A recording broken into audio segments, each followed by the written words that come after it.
Senhor, igreja. Amém. Glória a Deus. Glória. Como vocês perceberam, o Everton deu uma engordada. Fui convocado. Hoje nós vamos, nesse panorama bíblico, né, fazer o livro de Ruth. Um livro histórico, curto, um livro de apenas 4 capítulos, porém com uma imensa relevância para a nossa vida. Amém? Amém. O livro de Ruth, ele está ali antes de Samuel e depois de Juízes. Como nós falamos, um livro histórico, mas que relata a história de Ruth. Só para vocês entenderem, o nome de Ruth no hebraico tem o mesmo significado, porque é um nome, a mesma leitura, porque é um nome próprio, né? Mas apenas com uma separaçãozinha por causa da transliteração. Então, no hebraico ficaria Ruth, uma separaçãozinha, uma espécie de uma aspas no hebraico. No grego, Ruth, aí ficaria a questão pronúncia, mas com o significado amiga, companheira. Amém? Amém. Esse é o significado do nome de Ruth. A posição dela no cano é uma posição, como eu falei, que fica entre o livro de Juízes e Samuel. Tá? No original, isso no nosso atual, tá? No original, ele foi um rolo separado. Ele é um rolo histórico. E como ele era um livro que falava muito sobre colheita, semeadura, isso, o que eles faziam? Eles usavam muito como um rolo para leitura de festas. Isso na tradição deles, ok? Vocês estão entendendo ou não? Sim, Estou falando glória a baixo? Deus. Estou falando baixo? Não? Ok. Então, a data desse livro, ele tem mais ou menos ali 1300 a.C. O escritor, ele não está muito claro sobre quem escreveu esse livro. Há uma compreensão no meio do judaísmo que poderia ser Samuel. Por quê? Porque ele é um livro que foi escrito no período de Davi. Inclusive no último versículo cita Davi. É um livro que fala da genealogia dele. Então há um entendimento, não é muito claro, mas há um entendimento que quem tem escrevido era Samuel. Inclusive ele não foi escrito no período em que os fatos aconteceram. Ele foi escrito depois da história de Ruth. Ok? O tempo histórico de Ruth aconteceu no tempo de Juízes, como o Everton mencionou. Quando você pega ali no último versículo, no versículo 25, diz que cada um fazia o que queria, e ali a história começa, na verdade, não com Ruth, mencionando Ruth, mas Noemi e Elimeleque. É um casal que eles fogem da fome, ok? E vai para Moabe, saindo de Israel e indo para Moabe, ok? E aí, qual que é? Tem um propósito desse livro. Embora ele seja um livro histórico, eu até não tinha esse entendimento, mas é um livro que aponta muito para Cristo, porque ele pega como a referência a história de Ruth, Boaz o Redentor, Ruth na simbologia da igreja, que é uma estrangeira, ok? Sendo resgatada por Boaz, que no caso seria o futuro noivo. Aleluia. Ok? Então é um livro que quando você lê, você consegue encaixar, você consegue ver esse livro apontando já para Cristo, como uma representatividade. E tem esse propósito de, primeiro, mostrar a genealogia de Davi e, consequentemente, de Cristo. Sabemos nós que Jesus vem da linhagem de Davi. Então é um livro extremamente importante para quem quer fazer a leitura bíblica, porque ele traz o entendimento de onde o nosso Cristo veio. Ok? E o que é legal aqui, vou abrir um parênteses, tanto Ruth como Boaz vem de uma linhagem muito estranha. Uma vez que Cristo vem deles, a gente não poderia imaginar que poderiam ser pessoas, um rei, pessoas, não é? Mas não. Boaz vem da linhagem, nós estudamos, ele vem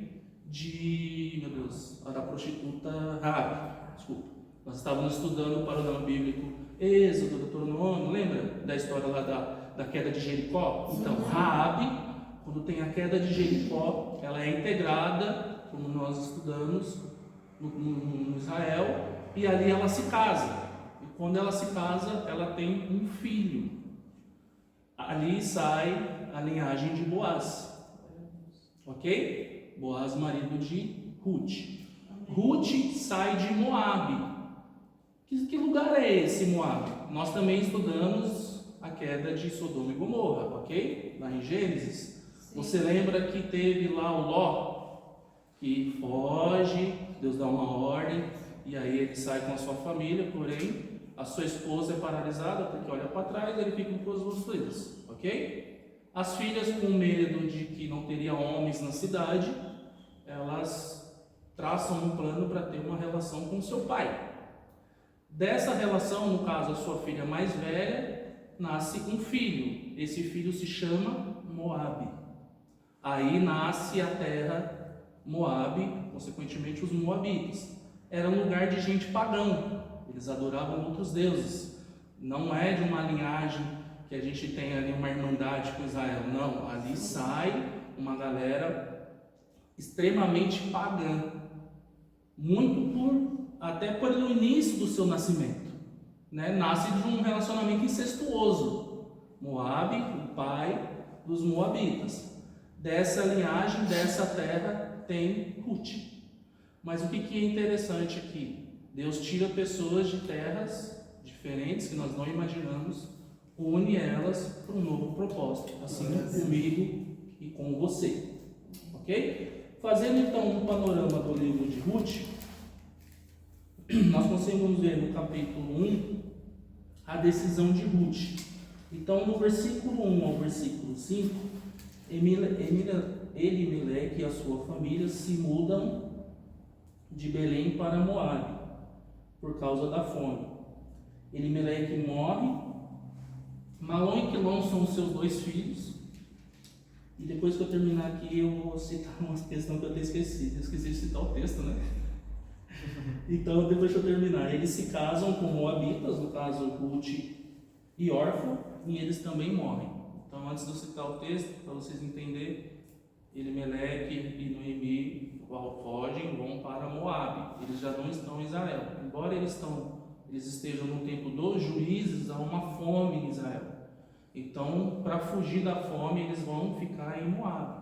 Embora Moabe seja uma cidade pagã, era uma cidade extremamente frutífera, de muitos frutos, uma cidade rica. Então, eles saem de Israel e vão para Moabe.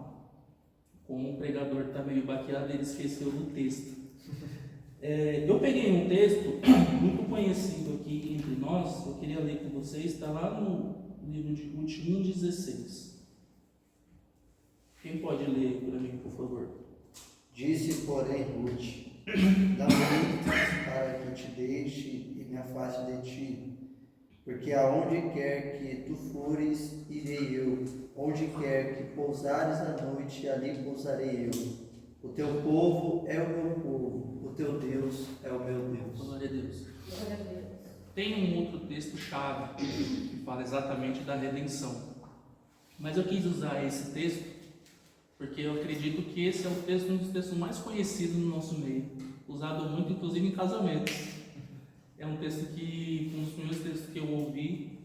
Então, ali também nós podemos enxergar, além de um livro histórico, um livro que aponta para Cristo, um livro de uma história de amor, gente, ok? Então é um livro romântico também. Então nós vamos ver apenas aqui a história desses personagens, ok? Você não vai ver nenhum outro personagem encaixando nesse livro. É a história. Não detalha bem a história de Noemi com Elimeleque, pega apenas o início, mas foca muito no encontro de Ruth e Boaz e a sua trajetória de uma forma bem rápida. Do versículo 6 ao versículo 13, Noemi decide retornar a Belém e aconselha as suas noras a permanecerem em Moabe. Como citei, quando eles vão para Moabe, os filhos dela se casam com Moabita. Lá, o seu marido morre, Elimeleque morre Ruth fica viúva, porém ela tem o amparo dos filhos. Os seus filhos também morrem. Então ali ela fica viúva e sem filhos. Suas duas noras, consequentemente viúvas, Noemi decide voltar para Belém. Ok? Então está relatado do versículo 6 ao versículo 13 do primeiro capítulo. Do versículo 14 ao versículo 18, Orfa volta para Moabe. E é muito interessante, você que quer estudar, você prestar muito bem atenção nesse versículo de Orfa, tá? E Ruth insiste em seguir Noemi, fazendo uma aliança de fidelidade, que é o versículo que o pastor Lucas acabou de ler, está entre o versículo 14 e 18, no caso o versículo 16. Esse versículo é uma declaração de Ruth para Noemi. Noemi pede para que as duas fiquem em Moabe. Por quê? Porque Noemi já está em idade avançada. As duas viúvas, no entendimento dela, não tinha por que elas seguirem Noemi. Ela, no entendimento dela, ela morreria sem nenhum mais descendente, suas noras novas. Então ela não queria que elas acompanhassem. Então ela dá um direcionamento: olha, fiquem aí. O interessante é que Orfa volta para Moabe. Se você ler, ela volta inclusive a cultuar o Deus pagão. Está escrito lá, ok? Entre o versículo 14 e 18. Ruth já faz um caminho inverso. Ruth faz essa declaração que o pastor Lucas leu: aonde você for eu irei, aonde você morrer eu vou morrer, o teu povo é o teu povo, o seu Deus é o meu Deus. Oi? Ela é sogra e nora. Isso. Lembrando, Noemi vai para Moabe, ok? Com seu esposo, tem 2 filhos, ok? Eu citei os 2 filhos dela, Malom e Quilom, ok? Eles se casam com moabitas. Quem são essas moabitas? Orfa e Ruth, ok? Lembra que eu disse no começo que Ruth veio da cidade de Moabe? Então eles foram para Moabe, eles estão em Moabe ali. Eles se casam. Noemi fica viúva, seu marido morre. Depois os seus 2 filhos também morrem. Então ficam ali um trio de viúva, ok? Deu para entender agora? No versículo 19 ao versículo 22, Noemi e Ruth chegam a Belém no começo da colheita cevada. Então ali Noemi aceita e junto com Ruth elas partem para Belém, ok? No capítulo 2, a partir do versículo 1 e 3, Ruth vai respigar nos campos e por providência divina começa a trabalhar nos campos de Boaz, é onde eles começam a se encontrar. Boaz era uma espécie de parente de Elimeleque, ok? Eu não sei, a história não narra muito, mas por algum motivo eles se desencontram. Era um homem próspero, já vivendo num outro território, mas ali muitas pessoas citam, é um texto histórico, mas você já começa a ver a providência divina ali. Por quê? Porque quando elas decidem partir, sair de Moabe e ir para Belém, aonde ela vai começar a trabalhar? Nos campos de Boaz. Então é Deus começando a cruzar caminhos, ok?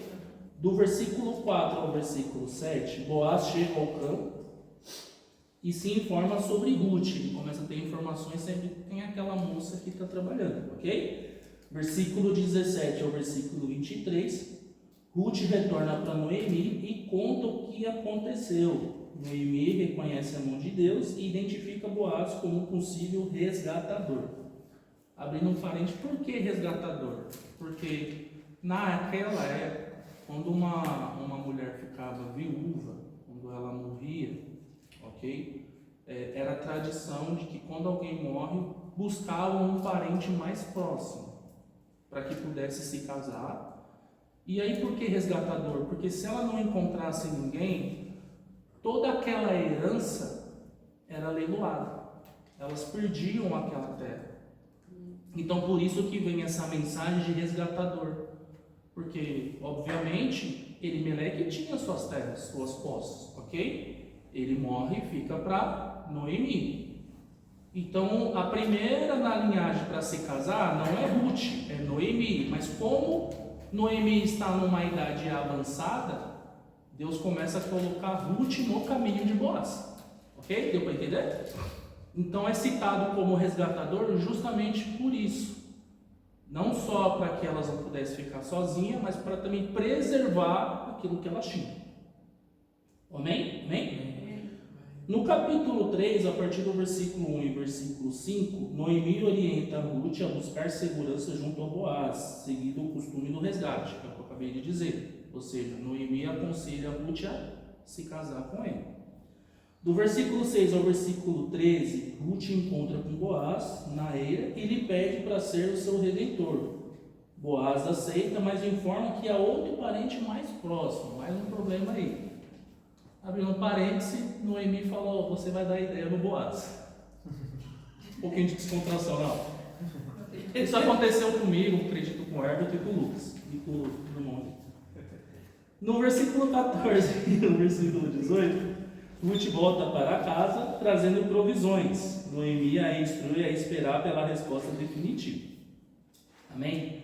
E no último capítulo, no capítulo 4, você vê a redenção e ali o começo da linhagem do nosso rei Davi. Do versículo 1 ao versículo 8, Boaz resolve o assunto perante os anciões e o parente mais próximo renuncia o direito do resgate. No versículo 9 ao versículo 12, Boaz adquire a propriedade de Elimeleque e toma Ruth por esposa. No versículo 13 ao versículo 17, Ruth dá a luz a Obed, que será avô de Davi.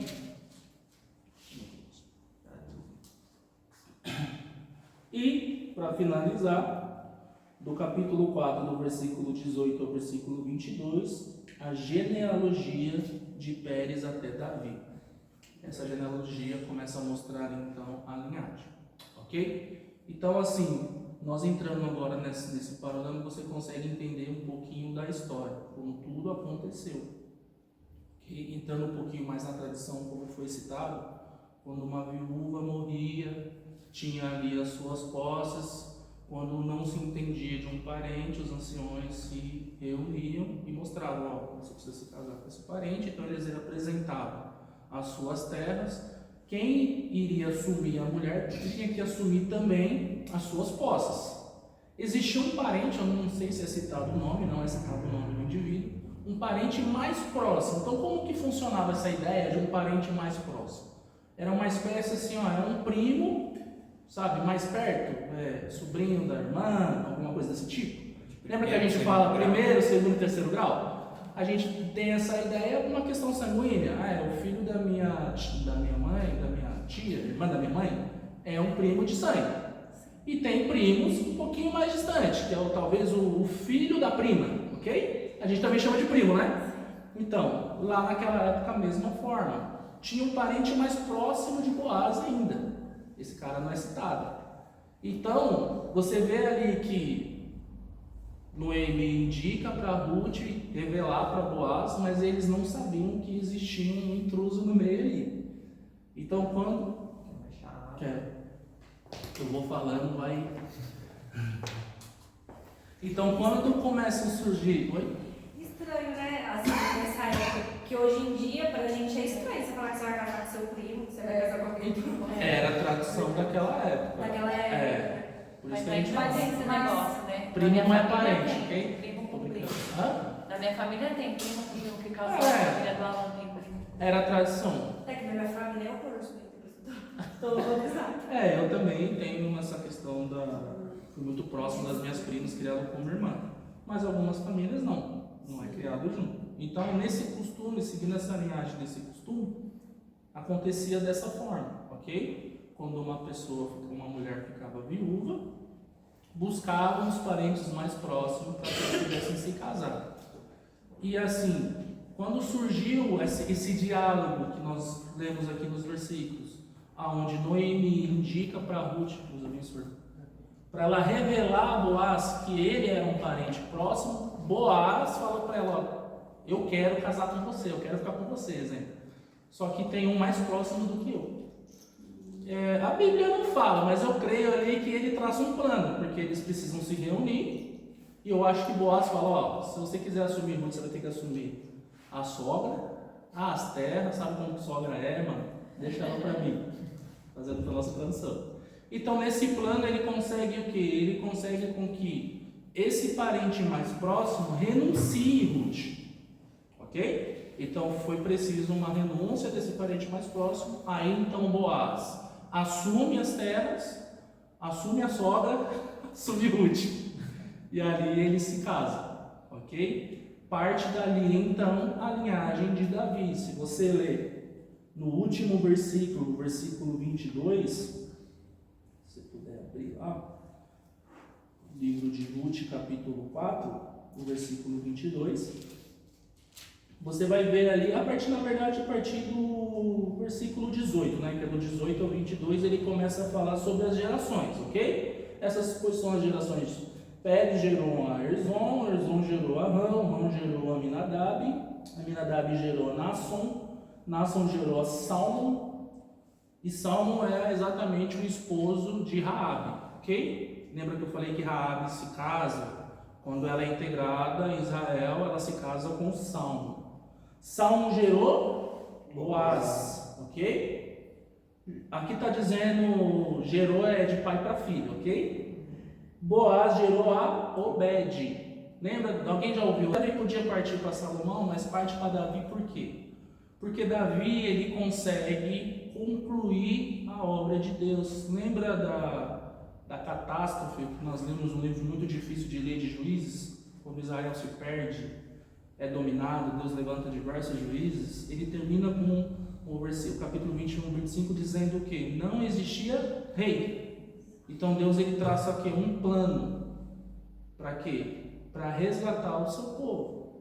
Então ali primeiro ele unge Saul, levanta também, além de um juiz, um profeta, unge Saul como rei para começar a direcionar o seu povo. Porém Saul cai, Saul desobedece. Então Deus levanta Davi. Por que paramos em Davi? Porque Davi consegue unificar as tribos. Quando então o povo se dispersa, você consegue ver ali no livro de Juízes, cada tribo indo para um lugar. Lembra? Os benjamitas foram para um lugar, os benjamitas, Judá. Vocês conseguem observar isso já no livro de Juízes, cada um indo para um canto. As tribos passam a ter, cada um tem uma liderança. E como o versículo 25 de Juízes fala, cada um fazia o que bem entendia. Deus então levanta um rei e esse rei consegue unificar todas as tribos. Então através de Davi, Deus ali conclui ali a sua obra de resgatar novamente o seu povo, unificar o seu povo, ok? Através de um rei.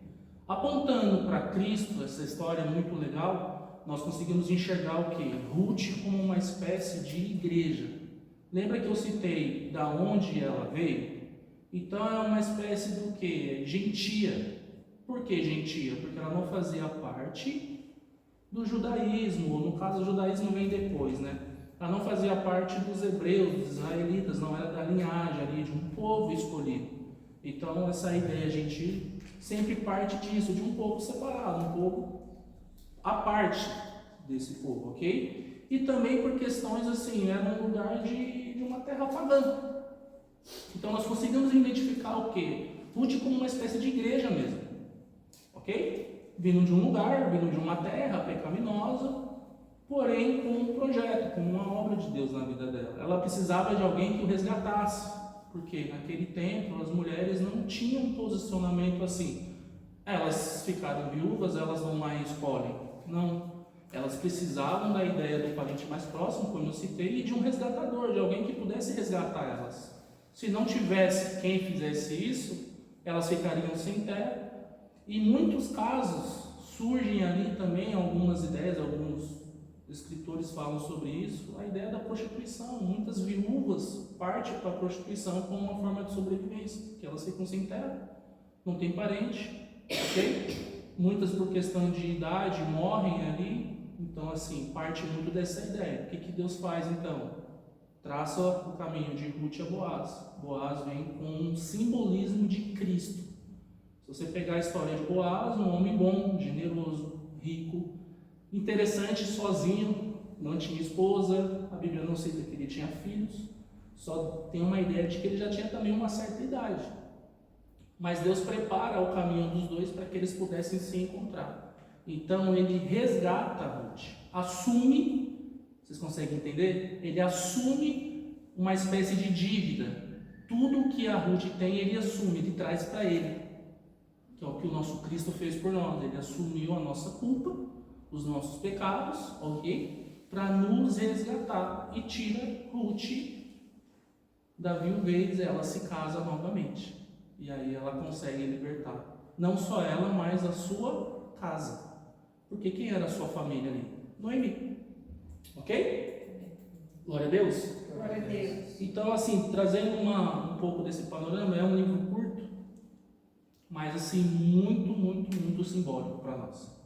Ok? Podemos pegar eles em vários recortes dessa história, com uma questão de resgate para a sua igreja, mas também com uma história de amor, um exemplo de relacionamento, um exemplo de como posso dizer assim, fidelidade, não, de retidão. Você vê alguns versículos, Ruth se prostrando com o rosto, com um sinal de respeito, Boaz a tratando como deveria. Se você acompanhar ali nesse panorama como eu fiz, a partir do versículo 1 até o versículo 4, capítulo 1 até o capítulo 4, você vai ver Boaz trazendo informações de quem era Ruth, e aí ele começa a dizer o que? Olha, eu quero que você trate ela bem. Ela está aí para pegar os restos que caem, para colher, deixam que caiam bastante, ou então até melhor, vocês façam para ela os feixes. Então assim, ele dá ordem para que ninguém toque nela, para que todos a tratem bem, mesmo ela sendo de Moabe. Tinha essa informação de onde ela veio, ok? Lembra que nós lemos no panorama que eles ali revelam quem é Ruth. Então, trazendo para o contexto atual, com certeza falou, ela é Moabita. Ela vem de um lugar, de uma terra de Deus pagão. Você vai tratar ela bem. Porque ele ouve a história de Ruth, de quem ela é, da representatividade que ela tinha.